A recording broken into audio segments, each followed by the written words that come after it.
I never force anyone to choose me. If you think you can find something better elsewhere, then go ahead. I'm not holding you back.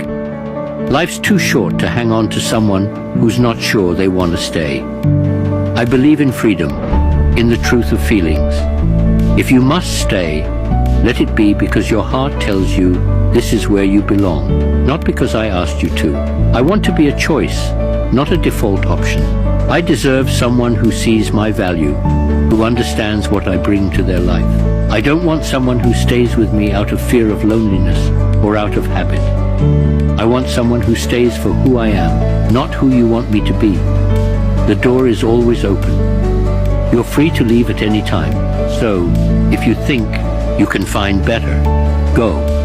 But if you choose to stay, let it be because you see my worth, because you appreciate me, and because you truly want to be here.